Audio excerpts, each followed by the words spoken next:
And I saw that the doctor was at the foot of my bed, and I asked him, "Did you find anything?" And without missing a beat, he just looked up and he was like, "Yeah, we actually found a tumor."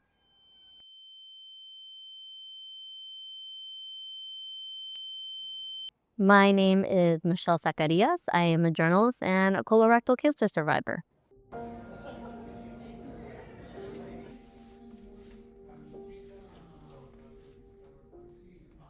I first started to experience symptoms as far back as I want to say September of 2023.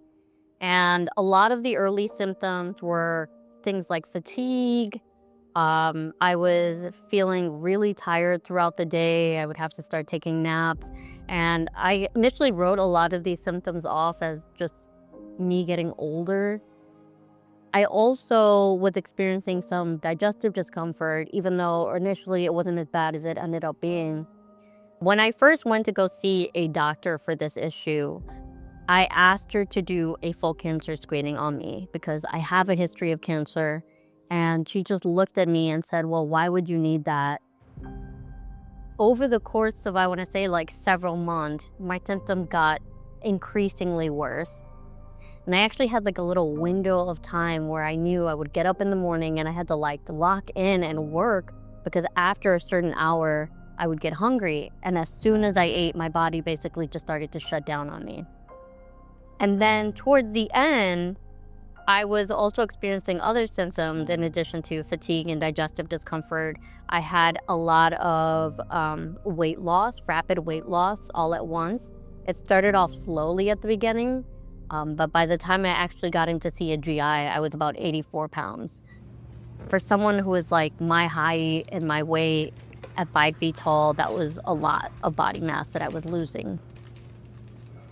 When I finally saw the GI and I shared all of my symptoms, they initially wanted to schedule me for a colonoscopy 2 months out.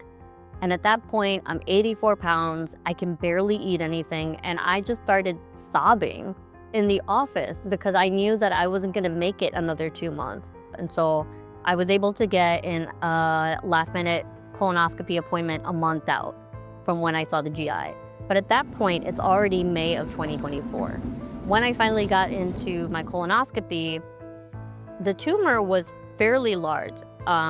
It was blocking a big part of my digestive system, and they didn't know it at the time, but it was also causing other complications as well. So when I went into my colonoscopy, I was more expecting to hear that I had Crohn's or ulcerative colitis or an autoimmune disorder, but I don't think I was mentally or emotionally prepared for the diagnosis of colorectal cancer. And that moment was like seared into my brain because I remember coming out of the colonoscopy and I still had a little bit of like the effects of the anesthesia, but I wanted answers right away.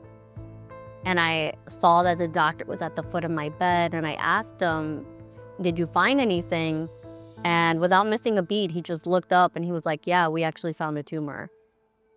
There was no landing pad, there was no preparation, and I guess there's not really a good way to tell anybody that they have colorectal cancer, but I was really unprepared, and when they shared that, I just started crying.